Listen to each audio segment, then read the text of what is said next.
हाँ, pre BSTC का paper solution वाला। जरूरी नहीं कि ये प्री बीएसटीसी के लिए ही हो, आप चाहे पटवारी ले लो, पुलिस ले लो, कुछ भी ले लो आप, ठीक है ना। कई यही कारण था कि 2018 में जब हम पेपर देने गए थे ना पुलिस का, है ना, एक्सपीरियंस नहीं था उस हिसाब से, तो ये उनके लिए है अधिकतर, वैसे तो सबके लिए ही है, पर जो फर्स्ट बार पेपर दे रहे हैं ना उनके लिए बहुत ज़्यादा इंपॉर्टेंट है। वैसे सबके लिए इंपॉर्टेंट है ये। आपको जीके की कितनी तैयारी कर ली हो, आपके सारे सब्जेक्ट क्लियर हो, अगर आपके पास में तरीका नहीं है पेपर करने का तो आप बहुत पीछे रह जाओगे आप, क्योंकि पेपर कैसे किया जाता है ये उससे भी ज़्यादा इंपॉर्टेंट है कि पेपर में क्या आता है। आगे बात समझ में, बात करेंगे सिर्फ किसकी, प्री बीएसटीसी के। देखो आपको पता है कि प्री बीएसटीसी में क्या क्या चीजें आती हैं। नंबर 1 पर आता है आपके रीजनिंग। क्या आती है? रीजनिंग। नंबर 2 पे आप क्या आती हैं? जीके। नंबर 3 पे क्या आता है? हिंदी। हाँ, हिंदी ले लो, चाहे शैक्षणिक अभिरुचि ले लो, वो सारे पार्ट लिख दूंगा मैं। इसके बाद शैक्षणिक अभिरुचि, शैक्षणिक अभिरुचि। नंबर 5 पे इंग्लिश, इंग्लिश या संस्कृत, ये तो अनिवार्य है, हिंदी आएगी या संस्कृत आएगी। और नंबर 6 पे क्या बचा? 5 तो आते हैं ना, जीके में आ गए सारी चीजें। यानी इस प्रकार के आपके पेपर में आता है, रीजनिंग आती है फर्स्ट पार्ट में, उसके बाद जीके आती है, फिर हिंदी, संस्कृत, शैक्षणिक अभिरुचि और इंग्लिश। अब देखो आपने एक चीज नोटिस की कि रीजनिंग फर्स्ट पार्ट में, यानी आपके पास जब भी पेपर आएगा ना, पेपर आप खोलोगे ना रोल नंबर लिखने के बाद में, खोलते ही आपके सामने क्या आएगी? रीजनिंग। अच्छा, यही क्यों देता है? ये सबसे बड़ी उनकी एक रणनीति होती है। कारण क्या रहता है रीजनिंग देने का?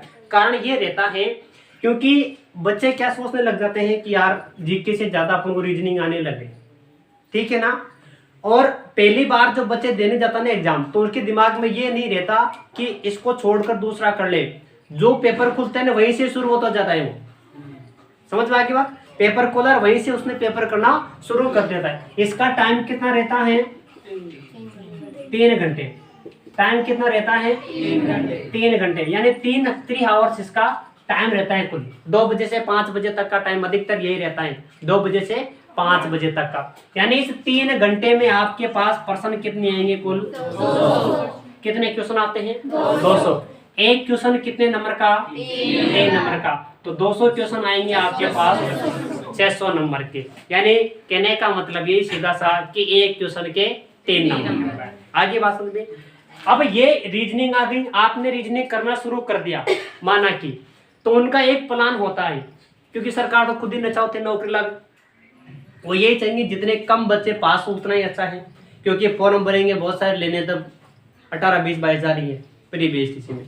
तो वो क्या करता है, जैसे आपने रीजनिंग आ गई और आपने ये सोच लिया कि रीजनिंग मुझे बहुत अच्छी आती है, मैं रीजनिंग को पहले कर लूँ, ठीक, आती भी हो ना, और नहीं भी आती हो तो भी यही करोगे आप, क्योंकि खोलते ही जो सामने आते हैं उसी को करना पहले करोगे आप। तो वो क्या करता है, 1 नंबर का question, 2 number question, 3 number, 4 number, ये स्टार्टिंग के 4 क्वेश्चन इतना इजी देंगे वो आपको, इतना इजी देंगे कि आपने क्वेश्चन पढ़ा और आंसर लगा दिया।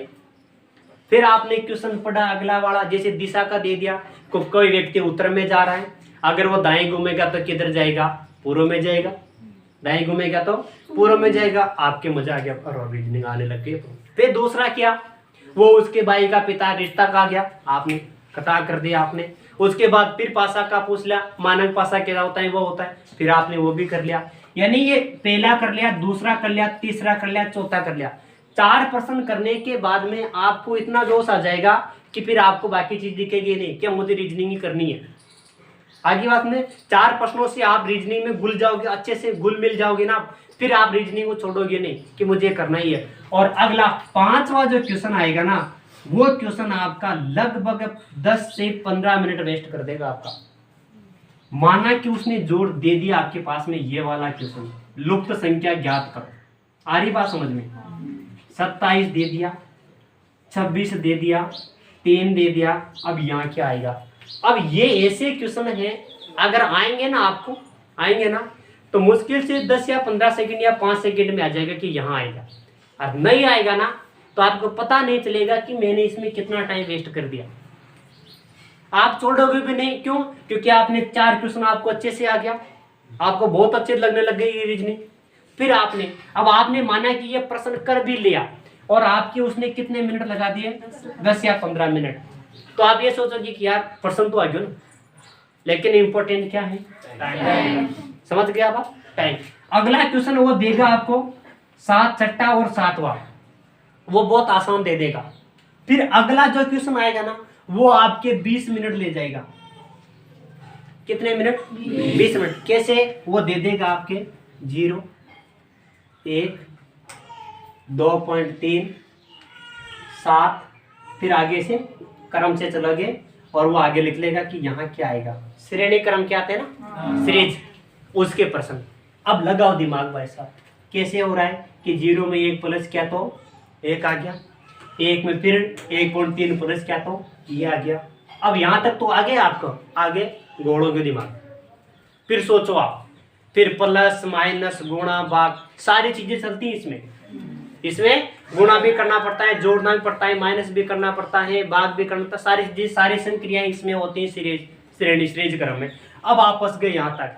फिर ये क्वेश्चन आपने कर भी लिया, माना कि और आपके 10 मिनट नहीं गए और ये मान लो आपने इसको भी 10 मिनट में कर दिए, 20 की जगह 10 मिनट में कर दिए, ठीक है ना, और इसको आपने 10 मिनट में कर देते तो 2 क्वेश्चनों ने आपके कितने नंबर वेस्ट कर दिए? कितने मिनट है? 20 मिनट आपके वेस्ट कर दिए रीजनिंग के 2 क्वेश्चनों ने।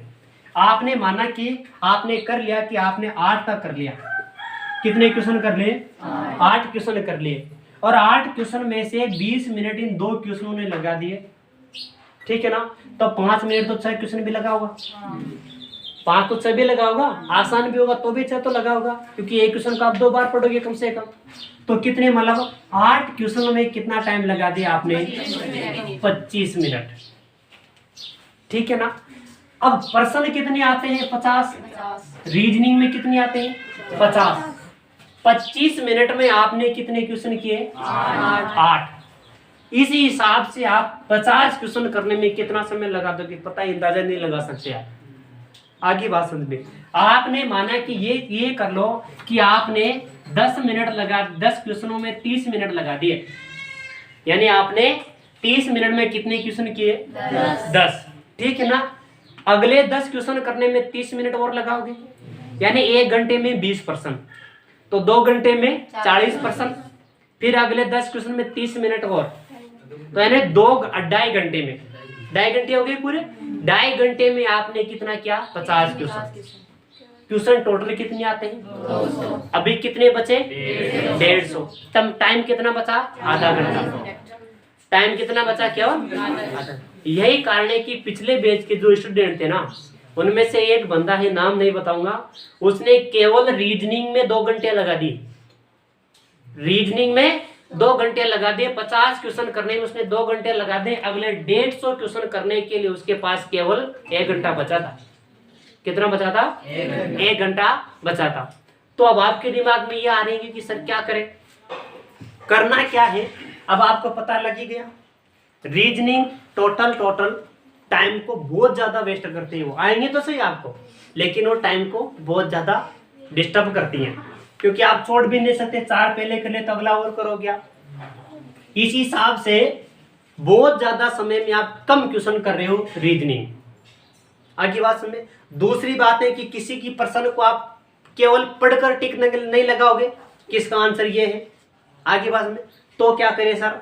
तो क्या करें, आपका पर्सनल सोच क्या है, किसकी क्या है, वो अपनी जाने। वो मेरे एक्सपीरियंस के हिसाब से बता रहा हूं कि आप सबसे पहले प्राथमिकता दो किसको? जीके को।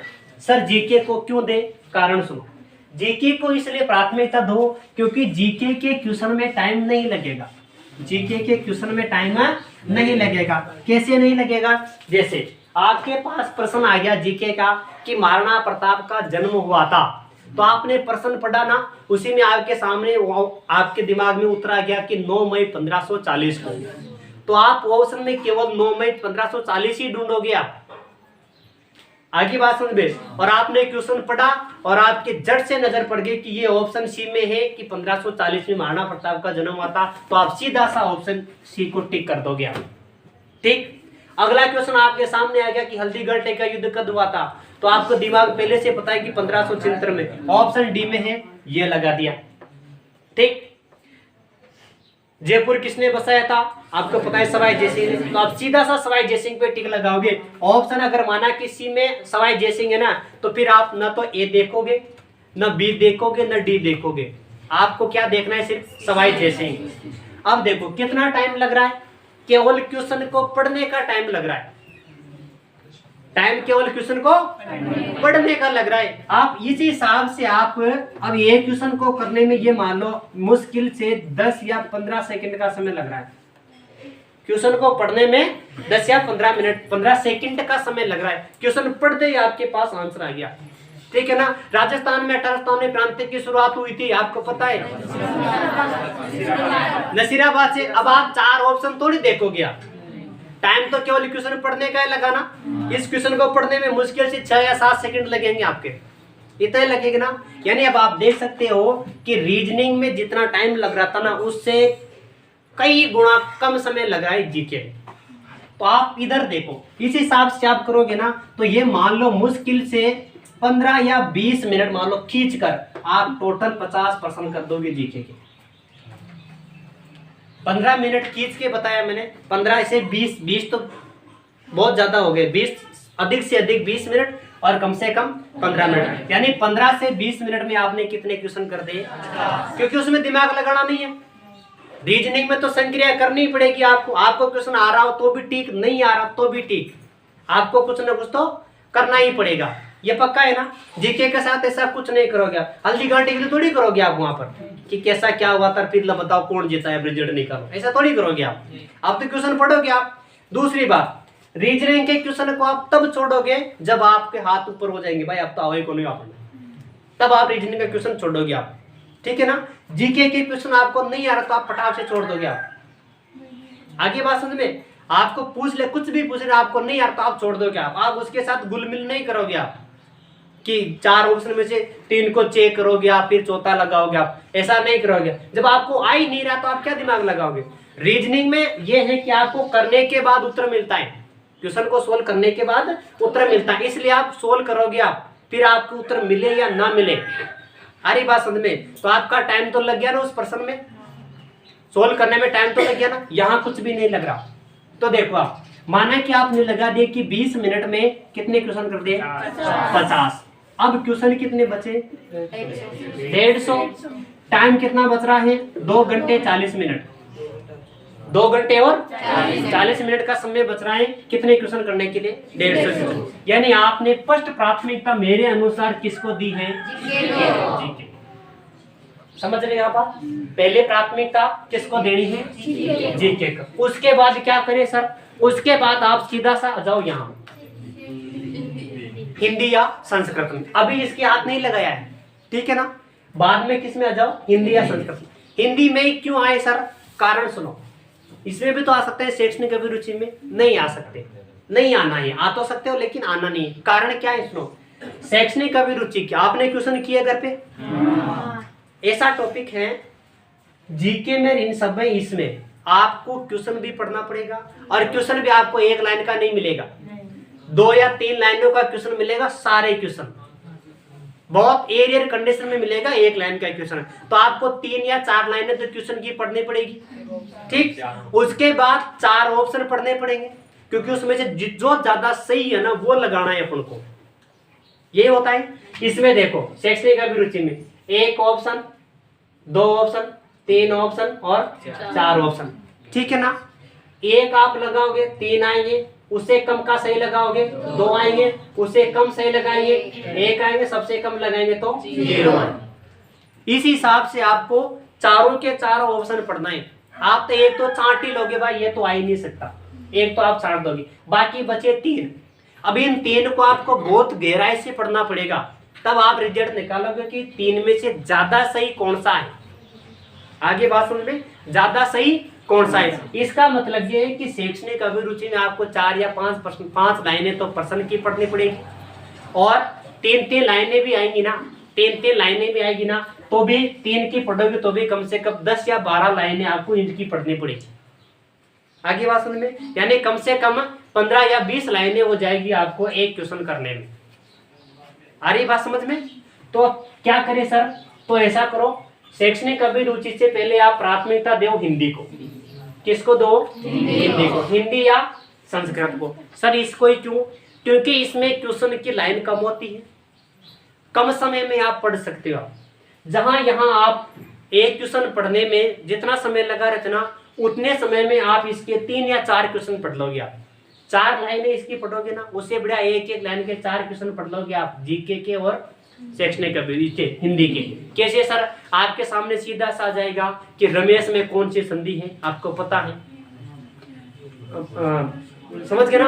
अति आवश्यक में कौन सी संधि है, प्रत्यक्ष में कौन सा उपसर्ग है, ये सीधा सीधा आप पढ़ोगे आपके दिमाग में आ जाएगी कि सर इसमें यण संधि है, इसमें आयातिथि, इसमें द्विगु समास है, इसमें वो है, इसमें वो है। आप क्वेश्चन पढ़ोगे ना, क्वेश्चन खत्म होगा उससे पहले आपके दिमाग में आंसर आ जाएगा और आप सीधा सा आंसर ही ढूंढोगे। फिर आप आगे बात समझ में, जैसे आपके पास में आ गया कि मनोज में क्या चीज संधि है, तो आप विसर्ग की ढूंढोगे। आप तो आप विसर्ग की ढूंढोगे, आप व्यंजन को ढूंढ रहे, व्यंजन के भागों को नहीं ढूंढोगे आप। अरे बात समझ में? तो जीके को अपने पहले प्राथमिकता दी है और दूसरी प्राथमिकता किसको दी है? हिंदी को। हिंदी करो चाहे संस्कृत करो, कितने क्वेश्चन आएंगे? 30 क्वेश्चन आएंगे। अब इस 30 क्वेश्चन को करने में, अब देखो सीधा सा माना कि आपसे पूछ लिया कि नीलकंठ में कौन सा समास है? बहुव्रीहि समास। आपको दे दिया मोहन में कौन सी संधि है, वो फलाना टिकड़ा वाक्य शुद्धि दे दिया, जो भी आपके प्रत्यय उपसर्ग वो सब कुछ कर जाना। 30 क्वेश्चन करने में आपके मुश्किल से मुश्किल 10 मिनट लगेंगे। आप ऐसा करो, आप 15 कर लो इसको। 15 मिनट में आपने कितने क्वेश्चन कर लिए? 30 क्वेश्चन। अब देखो ये 30 और 20 क्वेश्चन किसके आते हैं? इंग्लिश के। अब वीडियो चल रहा है, मैं ये तो नहीं बताऊंगा कि वहां क्या करना है, वो आपको पता ही है, ठीक है ना, क्योंकि डालेंगे और बच्चे भी देखेंगे। फिर आप इसके बाद प्रार्थना दो किसको? इंग्लिश को। आपको अच्छे से, राजस्थान के लोगों की सबसे ज्यादा वीकनेस किसमें है? इंग्लिश में। सबसे टॉप का बोलता है वो जब 2 पैक लगा ले फिर ना उन्नत ध्यान ना अगला ध्यान, अपन कहीं बोल रहे हो। आगे बात समझ में? तो इसको तो आपके हिसाब से वीडियो खत्म होने के बाद बता दूंगा मैं क्या करना है, क्योंकि ये तो उधर जाएगा तो चैनल में डलेगा, तो हिसाब से, ठीक ना? इंग्लिश कर लिया आपने। अब आप इंग्लिश को करोगे कैसे? 5 मिनट में कर लोगे मुश्किल। हाँ मुझे पता है, मेरे स्टूडेंट सबसे हाईएस्ट है किसमें? इंग्लिश में। 5 मिनट में आपने क्या कर दी? अरे तो 5 मिनट। हाँ इंग्लैंड वाले इधर सीखने आएंगे थोड़ी दिनों बाद कि वैसा क्या करते हैं कि 20-20 क्वेश्चनों को वो 5 मिनट में कर देते हैं। जो भी हुआ हो, आपने माना कि ये मान लो आपने 30 मिनट ले लो, 30 मिनट में आपने 30 तो इसके और 20 इसके, कितने कर दिए? 50। यानी आपने अगर 30 मिनट में 50 क्वेश्चन कर दिए हिंदी और इंग्लिश के, तो देखो ये 50 और इधर 50 हुए थे, 100 क्वेश्चन हो गए। अब कितना? 30 मिनट लेना, अब कितना बच रहा है? 2 घंटे और 10 मिनट। 50 यहाँ हो गए थे, 50 इधर हो गए, क्वेश्चन कितने बचे? 100 क्वेश्चन, यानी 100 क्वेश्चन तो हो गए। समय कितना लगा अभी? 50 मिनट। 50 मिनट ही लगा ना भाई, 3 घंटे का पेपर। आपने 20 मिनट में ये 50 क्वेश्चन कर लिए थे जीके के, ठीक? बचे कितने? 150 क्वेश्चन करने में 2 घंटे 40 मिनट बचा। 150 से 50 क्वेश्चन कर लिया आपने 30 मिनट में, तो 2 घंटे 10 मिनट बचा, 100 क्वेश्चन बचे। अब आपके पास 100 क्वेश्चन किसके बचे? 50 तो शैक्षणिक अभिरुचि के बचे और 50 रीजनिंग के बचे। अब यहाँ के बाद में आप रीजनिंग करने से पहले भी आप किसको करो? शैक्षणिक अभिरुचि को। किसको करो? शैक्षणिक अभिरुचि को। क्यों करे सर?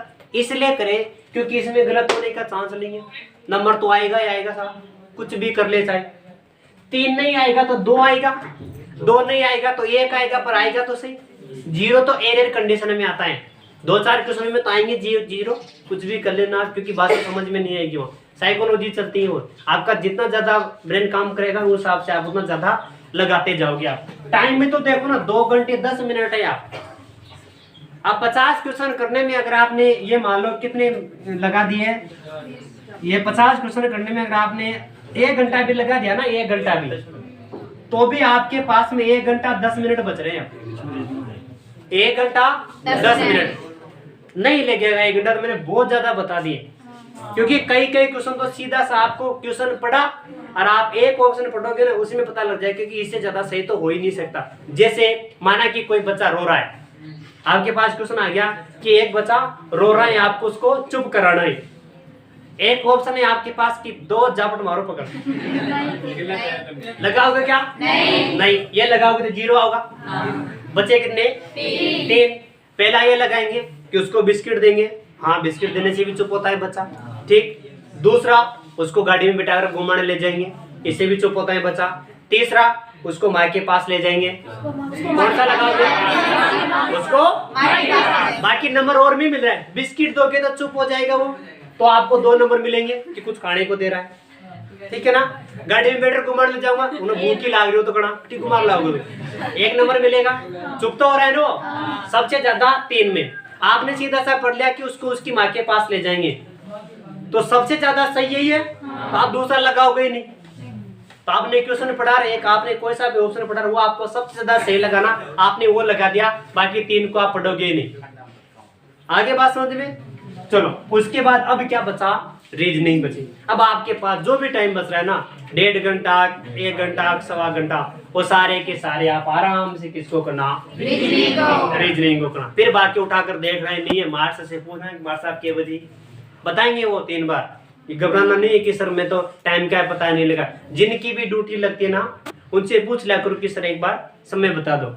आप हर 5 मिनट में पूछोगे तो वो उनका और भी काम होता है, ठीक है ना। घड़ी रहती नहीं है एग्जाम हॉल में, घड़ी क्यों? क्योंकि यहाँ रीजनिंग में घड़ी के क्वेश्चन आते हैं, हिसाब से घड़ी रहती नहीं है। और शायद घड़ी आपके हाथ में अलाउ भी नहीं करे, वो अलग बात है, क्या है क्या नहीं करे, अधिकतर नहीं करते हो। आगे बात समझ में? अब दूसरी बात, अब ये तो हो गया अपने क्वेश्चन करने वाली बात में।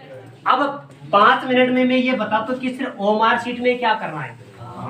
आपने ये सब बहुत अच्छे से कर लिया, अगर आपने इधर घोड़े भर दिए ना गलत तो फिर लग गए वाटर। तो देखो, ओएमआर शीट जो आती है ना, वो कुछ इस प्रकार की आती है अपने सामने। सुन लो, इधर देखो, उसके बीच में आपके मतलब यहाँ से इधर तो आपके रोल नंबर वगैरह सब कुछ आ जाएंगे। फिर वो आपके सामने कुछ इस प्रकार की बिंदियां देगा काली, वो काली देगा और उनको पूरी आपको अपनी भाग्य रेखा से करनी है। आगे बात समझ में? कुछ इस प्रकार की वो डॉट्स देगा वो आपको, जो अंदर से काली होगी। अब इसमें क्या करना है, देखो गोले बनने के भी कुछ तरीके। कॉपियां जब चेक होती है ना, वो सेंसर से होती है, वहाँ एक आदमी नहीं होता है कि वो टिक लगा रहा है क्या। कॉपी डायरेक्ट मशीन में जाती है, वो डाल देते हैं कि इस ए पार्ट में ऑप्शन ए में ये सही है, ऑप्शन बी में ये सही है, वो सही है। अगर आपने जिसके जो सही है वो लगा रखा है तो उसको वो चेक कर लेगा, सेंसर ले लेगा, अन्यथा वो छोड़ देगा। जैसे माना कि ये ऑप्शन आ गया कि ऑप्शन ए, बी, सी और ये डी, और उसने मशीन में सेट कर दिया कि 5 नंबर क्वेश्चन में सी वाला ऑप्शन सही है। आपने सी वाले ऑप्शन को ब्लिंक कर रखा है ना, तो वो आपको इसको सेंसर ले लेगा। अगर आपने इसको कर रखा है तो ये सेंसर में नहीं आएगा, तो वो चेक नहीं होगा। इस प्रकार से सेंसर के द्वारा चेक होते हैं। तो सर क्या करें? सुनो बात, आपके सामने जो भी गोला है ना, ये पहले तो ये है कि इसको भरना कैसे है। नए बच्चों को तो ये पता नहीं होता कि इसको भरे कैसे। क्यों? क्योंकि जल्दीबाजी में जाते हैं, पहली बार जाते हैं एग्जाम देने जोश जोश में। क्या क्या सही है क्या क्या गलत है गोला भरने में, ये समझ लो आप। ये 4 गोले मैंने बना दिए अलग अलग। अब आपने गोला भरा, ठीक है ना। आप क्या करते हो, गोले को यहाँ से भरना शुरू करते हो, ठीक। आपने गोला भरा यूं, जल्दी में करोगे, आपके सामने 200 क्वेश्चनों का दबाव है, आपने जल्दी से भरा। ये कुछ इस प्रकार से उस निश्चित जो गोले की सीमा है ना, उससे बाहर निकल गया हो, तो ये चेक नहीं होगा। गोले से बाहर अगर आपने उसको भर दिया, ब्लैक कर दिया, तो वो चेक नहीं होगा, क्योंकि सेंसर में फिक्स जगह होती है ना, वो उसी बिंदी को उठाएगा। तो गोले के बाहर निकाल दिया तो ये गलत। आपने गोला भरना शुरू किया और आपने यूं कि सर बाहर नहीं निकालना है, सर ने मना किया था बाहर नहीं निकालना है, भले खाली छोड़ दिया, तो ये भी गलत। आगे बात समझ में। आपने गोला भरा के सर ने कहा था कि बाहर नहीं निकालना है, आपने आधा अधूरा भर दिया, पूरा नहीं किया गोला, तो भी चेक नहीं होगा। तो सर समस्या क्या है? समस्या यही है कि आपको गोला भरने की शुरुआत आप बीच में से करो। बीच में से आप करते हो ना, बीच में से करोगे तो बाहर निकले, बीच में से मत करो, आप बाहर से करो। जैसे ये गोला है ना, आप पेन को यहाँ रखो, ठीक, और यहाँ से गोला भरना शुरू करो आप अंदर अंदर, पहले उसके ऊपर घुमाओ और फिर घुमाते घुमाते घुमाते फिर उसको अंदर की ओर लेकर आओ। तो ना तो बाहर निकलने की समस्या, ना तो बाहर निकलने की समस्या, न कुछ छूटने की समस्या। पहली बार जब आप पेन घुमाओ ना, उसको आराम से घुमाओ कि बाहर ना निकल जाए। उसके बाद अंदर तो भले कितने तेज करना, कहीं नहीं जाएगा वो। अगर आप अंदर से बाहर जाओगे ना करते करते, तो वो बाहर चला जाएगा।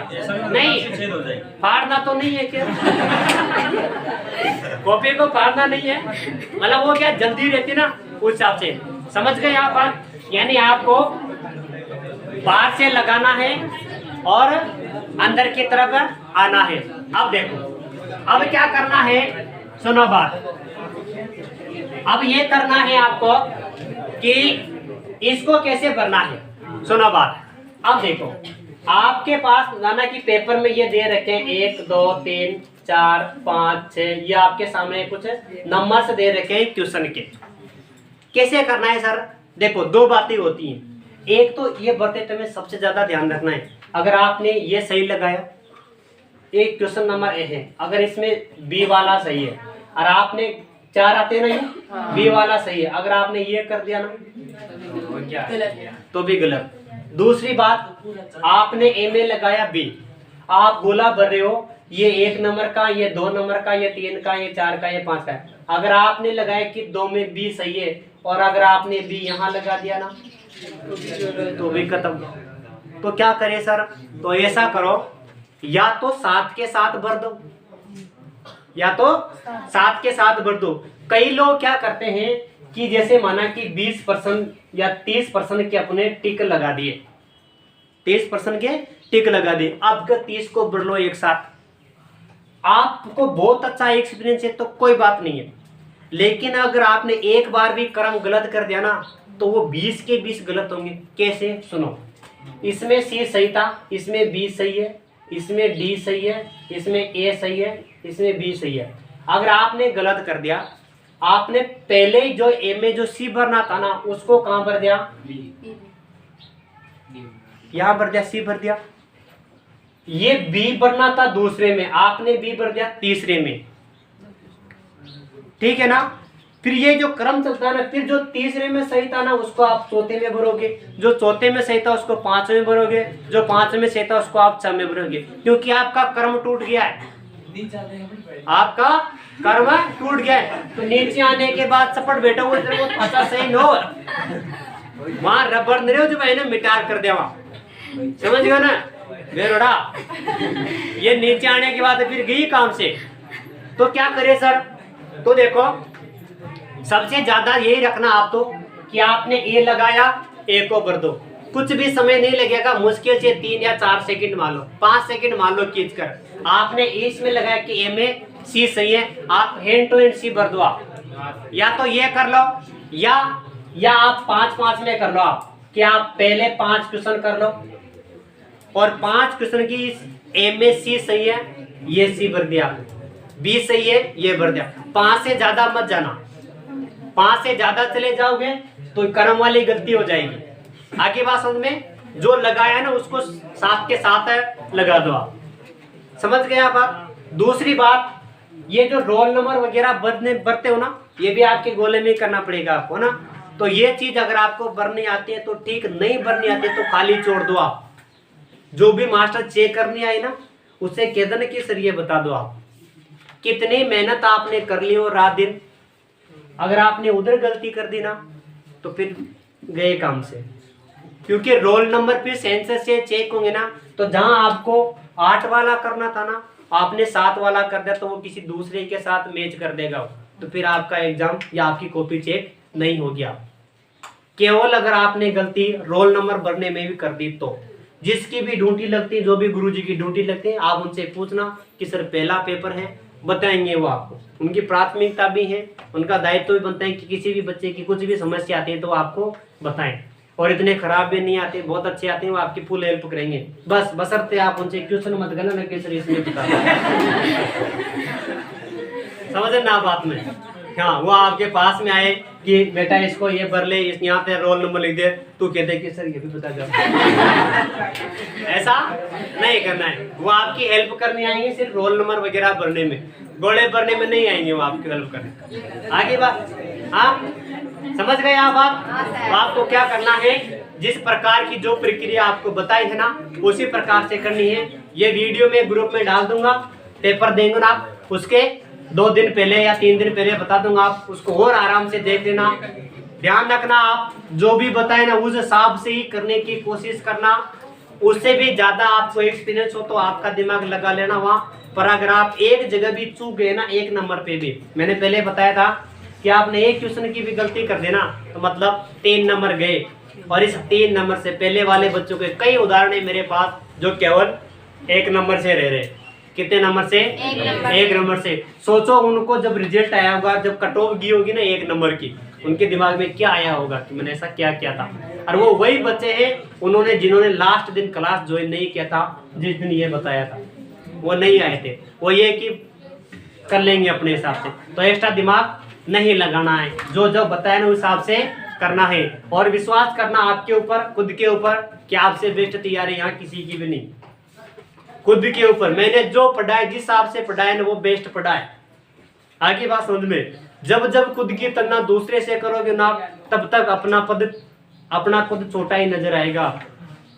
अपना कद हमेशा छोटा नजर आएगा जब आप अपनी तुलना दूसरे से करोगे। आप तो इन्हें मैं खुद में महान हूँ, मेरे से बड़ा कोई नहीं है, मैं सब कुछ हूँ, सामने वाले को कुछ नहीं आता है, उसको कुछ।